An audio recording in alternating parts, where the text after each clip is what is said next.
Presidential Patients. What follows are short stories about 5 United States presidents as surgical patients. George Washington, the first president of the United States, served from 1789 until 1797. After leaving the presidency, he retired to his home in Mount Vernon. One cold and snowy December morning in 1799, President Washington went horseback riding at his Mount Vernon estate. The next day he was hoarse and had a sore throat. The following night he told his wife Martha that he was experiencing severe throat pain and having difficulty breathing. Dr. James Craik, Washington's personal physician, was called to see him. Dr. Craik examined Washington on the morning of December 14, 1799, and made the diagnosis of inflammatory quinsy, or epiglottitis. Craik declared the condition life-threatening and quickly called together a team of doctors to care for the president. They all agreed that the cause of his illness was the larynx, and in the practice of the day, they bled him of 80 ounces of blood, or 2,400 cc's, amounting to about 40% of his total blood volume. They also burned his throat with blistering agents and gave him purgatives. These practices sound outlandish, but they were the accepted medical treatments of the 18th century. He died 12 hours later of airway obstructing epiglottitis, complicated by hypovolemia from the bloodletting. He was 67 years old. He's buried at Mount Vernon alongside his wife Martha. James Garfield became the 20th American president in March of 1881. Charles Guiteau became interested in politics after failing in several other endeavors. He wrote and delivered a speech in support of James Garfield's election. For this, he felt he was due the ambassadorship to Paris. When Garfield refused Guiteau's repeated requests, Guiteau bought a .44 caliber revolver, went to the Baltimore and Potomac train station, and lay in wait for President Garfield. Guiteau felt that if he killed Garfield, then his staff would appoint him to the Paris post. Garfield, just 4 months into his presidency, was about to leave for Massachusetts to deliver a speech. On July 2, 1881, with Robert Todd Lincoln standing near his side, Guiteau shot President Garfield once through the arm, and the second shot struck the president in the back. The first doctor on the scene gave him spirits of ammonia and caused him to vomit. He was taken to the White House, and the leading surgeon of the day, Dr. D.W. Bliss, took complete charge of the president's care. He stuck his unwashed, ungloved finger into the wound, and then an unclean metal probe was used to explore the wound. Many others probed the president's wound with unclean fingers and instruments, searching for the bullet. For weeks, Garfield suffered and could not eat. His weight went from 210 pounds to 130 pounds. The famous Philadelphia surgeon, David Hayes Agnew, made an incision into the tract, hoping to drain the pus. Alexander Graham Bell invented a metal detector and tried to locate the bullet on 2 occasions, but was unsuccessful in both attempts. Because of the oppressive Washington summer heat, Garfield was moved by train to the New Jersey shore. After 2.5 months of suffering, Garfield died of an overwhelming infection on September 19, 1881. The autopsy showed the .44 caliber bullet entered the right posterior thorax, fractured the left rib, traveled leftward and anteriorly into the first lumbar vertebral body, then lodged about 2.5 inches to the left of the spine below the inferior border of the pancreas. At trial, Guiteau pleaded not guilty by reason of insanity, and when that failed, Guiteau's attorneys argued that it was the surgeons who caused the death of the president by introducing infection into an otherwise non-fatal wound. Guiteau said, "I shot him, but the doctors killed him." Charles Julius Guiteau was found guilty of murder and executed by hanging on June 30, 1882, at the age of 42. Garfield is buried at the Garfield Memorial in Cleveland, Ohio. Grover Cleveland was the 22nd and 24th president, serving from 1885 to 1889, and then again from 1893 to 1897. He had noticed an enlarging lump on the roof of his mouth, but had ignored it due to a growing financial crisis in the country. The railroads were overbuilt and going bankrupt, and with that came the possibility of a stock market failure and rising unemployment. Also, there was a great national debate over whether the dollar should be backed by gold or silver. When President Cleveland finally asked his personal physician, Dr. Joseph Bryant, to examine the growth, Bryant advised immediate removal. Cleveland did not want the public to know about his surgery, fearing that the knowledge of his incapacity could increase the country's financial instability. A surgical team of experts, headed by Dr. Bryant, was assembled, and all the necessary equipment was placed on board the yacht, the Oneida, a 138-foot luxury yacht owned by Elias Benedict, who was a close friend of President Cleveland.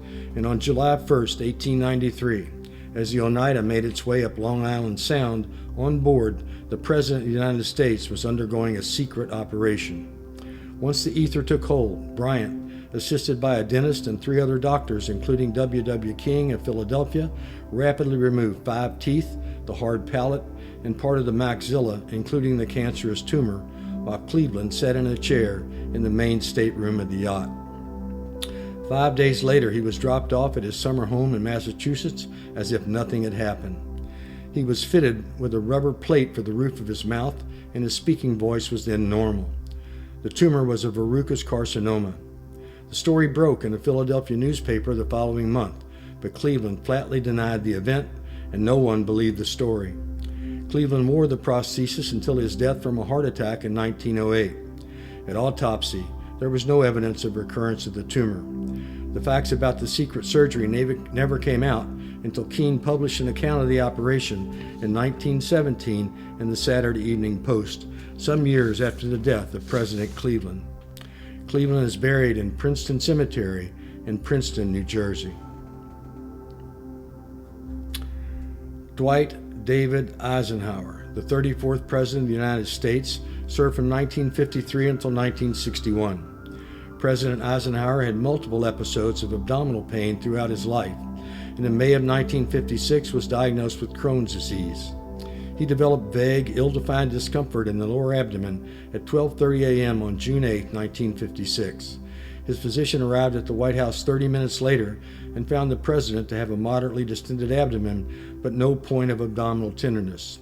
He was given tap water enemas with no relief and then began to vomit. Eisenhower became listless, apathetic, perspiring freely, and had somewhat cool and clammy skin and a pulse of 120. The president was transferred to Walter Reed General Hospital. By 1 a.m. on June the 9th, the distension of the small bowel seen on the initial x-ray was increasing, and an upper GI series with small bowel follow-through revealed the obstruction to be in the terminal ileum, or lower portion of the small intestine. Dr. Leonard Heaton and other consulting surgeons unanimously felt surgical intervention was indicated. At 2:20 a.m., the president's operation began. At operation, the last foot and a half of small intestine had the typical appearance of chronic regional enteritis, Crohn's disease. The obstructed segment was bypassed. The small intestine above the obstruction was sewn to the transverse colon beyond the obstruction, an iliotransverse colostomy. The procedure went smoothly, and 1 pint of blood was transfused. Eisenhower's postoperative course was uneventful, save for a fever and a minor infection. He began conducting official business of the presidency on the 5th day after operation. He was discharged on post-op day 21. In 1955, he had an acute anterior myocardial infarction, and this is one reason that a bypass and not a resection of the ileum was performed.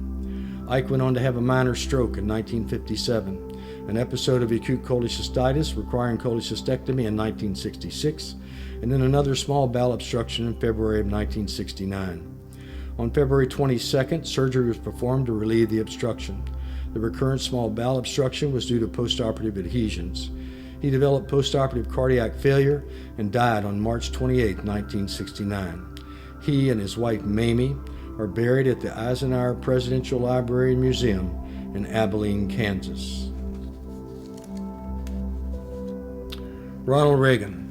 The movie Taxi Driver, starring Robert De Niro and Jodie Foster, was released in 1976. The story was loosely based on the life of Arthur Bremer.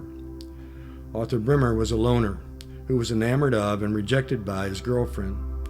He then shaved his head, started acting strangely, and to prove his manhood, decided to assassinate President Richard Nixon.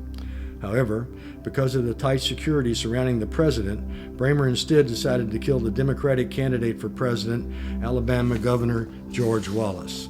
And on May 15, 1972, he shot and paralyzed George Wallace in a shopping center parking lot in Laurel, Maryland. John Hinckley Jr. saw the movie Taxi Driver some 15 times and became obsessed with the actress Jodie Foster. He stalked her, called her, enrolled in a course at Yale University just to be near her. She refused to meet with him or return his calls. In order to gain Miss Foster's attention, Hinckley decided to assassinate President Ronald Reagan. Reagan had defeated Jimmy Carter in the 1980 presidential election, and on January the 20th, 1981, became the 40th president of the United States. But then on March 30th, 1981, at 2:27 p.m., outside the Washington Hilton Hotel, 26-year-old John Hinckley Jr. fired his .22 caliber revolver at Reagan 6 times in less than 2 seconds. The White House press secretary James Brady was struck in the head. A Washington, D.C. police officer, Thomas Delahanty, was hit in the neck. And Secret Service agent Timothy McCarthy was shot in the abdomen. Reagan was pushed into a waiting limousine. He coughed up blood and was taken to George Washington University Hospital and collapsed as he walked through the emergency department door. It was discovered that he had been shot in the chest. His systolic blood pressure was 60. IV fluids raised his pressure to normal, and ED physician Joseph Giordano placed a chest tube. Over 2 liters of blood came from the president's chest. An arterial line was placed, and he was taken to the operating room at 2:57 p.m., just 30 minutes from the time of shooting. Apparently, a lavage was negative for blood in the abdomen, and just before induction of anesthesia, Reagan said to the operating team, "I hope you are all Republicans." Dr. Benjamin Aaron performed a left thoracotomy to stop the lung from bleeding and remove the exploding bullet lodged within it. Reagan was left the hospital 17 days later. Hinckley was found not guilty by reason of insanity and was confined except for controlled visits to his parents at St. Elizabeth's Hospital in Washington, D.C. After 35 years at St. Elizabeth's, he was deemed to be no longer a threat to himself or others and was released in 2016. He wrote that the shooting of President Reagan was the greatest love offering in the history of the world. In July 1985, Reagan underwent a colonoscopy and was found to have a malignant villus adenoma in his cecum. Dr. John Hutton performed a right hemicolectomy at Bethesda Naval Hospital. He was discharged on postoperative day 6 and returned to the White House. In 1987, he underwent surgery for enlarged prostate, and in January of '89 had release of Dupuytren's fracture of his ring finger. After leaving the presidency, he lived in his ranch in Santa Barbara, California, and a home in Bel Air, Los Angeles.